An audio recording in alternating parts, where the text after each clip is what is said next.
Hey there guys, and welcome back to Random Time with Burton.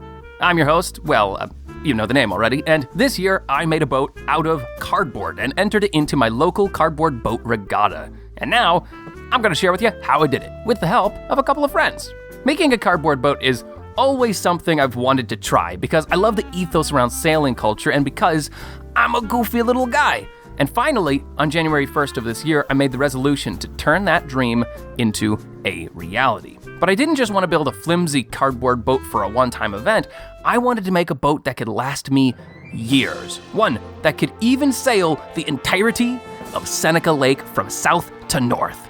Have not attempted that scheme yet, but maybe someday we'll try that one. So, starting on January 1st, I got to planning. I researched what shape would be best, what materials would be possible to use, and how other people have made boats in the past.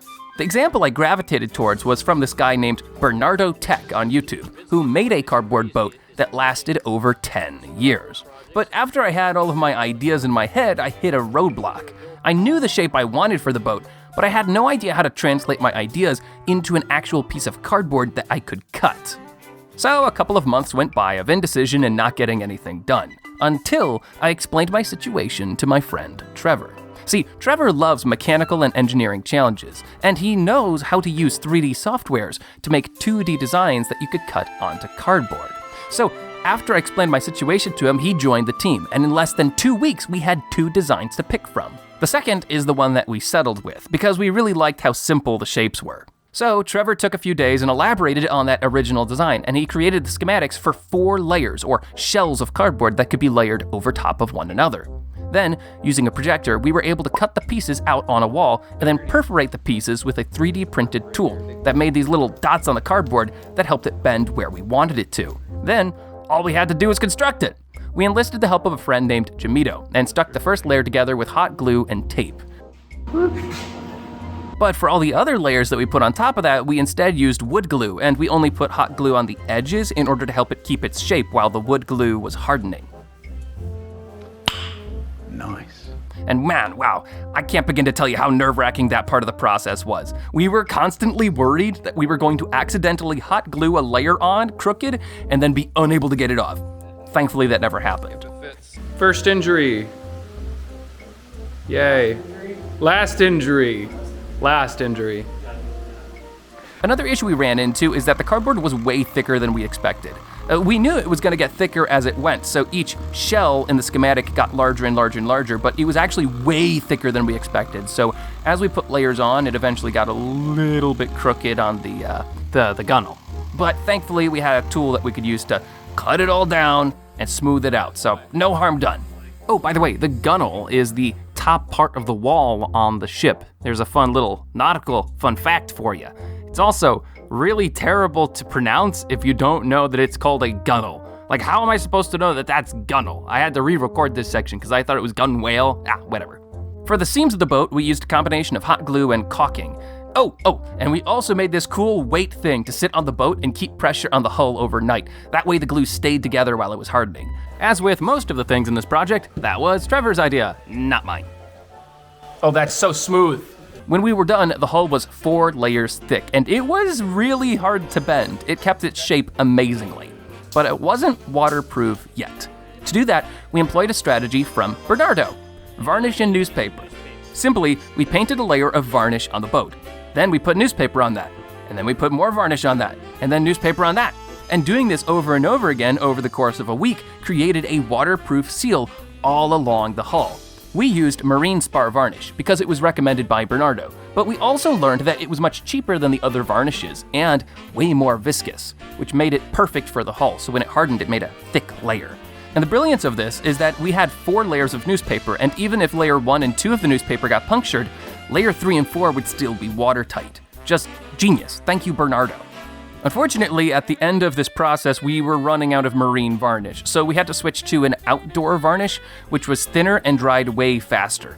It was not ideal, but it's what we had. Oh, also, for anybody that wants to try this yourself, I just want to warn you, you don't need that much newspaper. 25 newspapers should be more than enough to get 4 layers. And voila, there is your boat. Never mind, it needs an interior. Thankfully, the interior was really quick. We didn't need it to be as watertight because it wasn't going to have that much water in it. The first step is we had a cardboard tube that we hot glued to the bottom and then put some caulking on for structural support. And then we used the last of our varnish and applied 2 coats of varnish on the inside of the boat. I would have done more, but we unfortunately ran out of time. At this point, it was almost done. All we had to do was take 2 rolls of Flex Seal tape and lay them across the whole gun hole to cover all the seams. And then we used Flex Seal tape to patch up any newspapers that weren't lying flat or that had holes poking out. And with that, we were finally finished. But as one last touch, we created a floor that could be inserted in the bottom of the boat to make sitting more comfortable. And then we spray painted the name of the ship onto the hull, the headliner. And just in time too, because we waited until the last minute to start construction and ended up building the entire thing in 14 days. The varnish was not even dry, not completely dry when we rolled into the harbor, but there was no backing out now. The Great Watkins Glen Cardboard Boat Regatta was packed with tons of boats, 40 in total. Some people made their boats out of duct tape. Some people used giant industrial-sized cardboard tubes. Some people reused boats from past years. And some went for style points, like the Mystery Van and Hogwarts boats. This is based off of Fortnite. This boat was made at the event. They just brought the pieces and assembled it there, which is mind-blowing. Now, ours was kind of drab in comparison, but that's okay, because we weren't going for style points. We were going for pure, cold-blooded efficiency. All right, we are here. We are set up. We got Trevor. Bow, bow, bow, bow, bow. We got my brother. Bow, bow, bow. And we got the headliner. I just kissed that. And we are set to win. And we got a great poster, too. Look at this thing. Look at that. Look at it. I made that. That's us. One funny thing that happened the morning of the race is that we realized we had a ton of extra newspaper left over, like way more newspapers than we knew what to do with. So we decided to make newspaper hats for ourselves and then also to hand out to people passing by.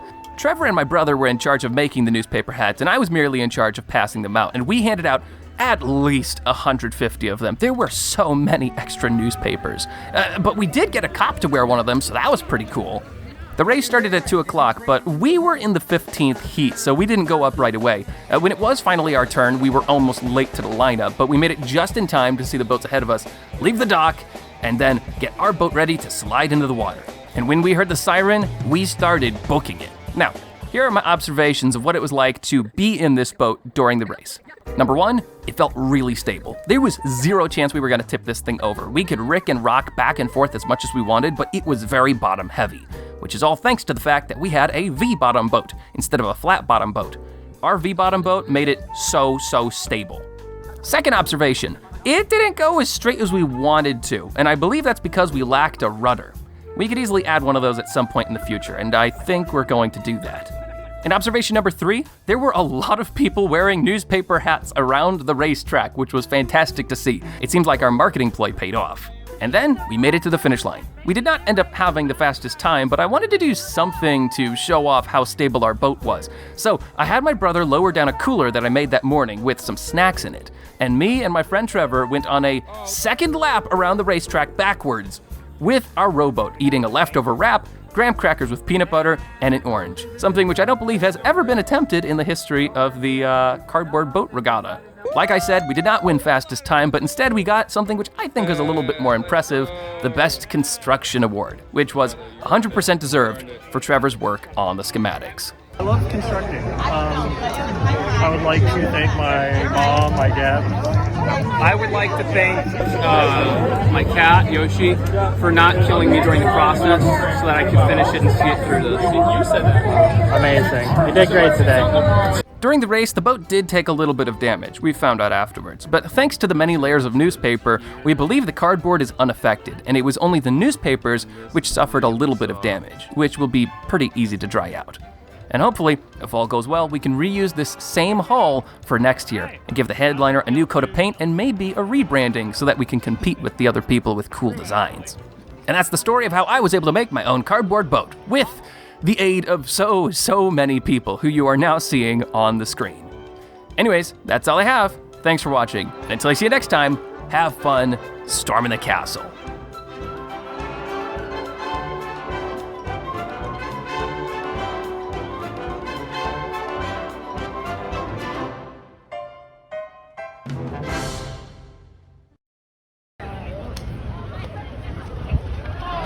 Ah! That's funny. Rock's having a good time. It's so bad. That's wonderful. There you go. Hey, there you go. I really did it in now. It's done for. All right.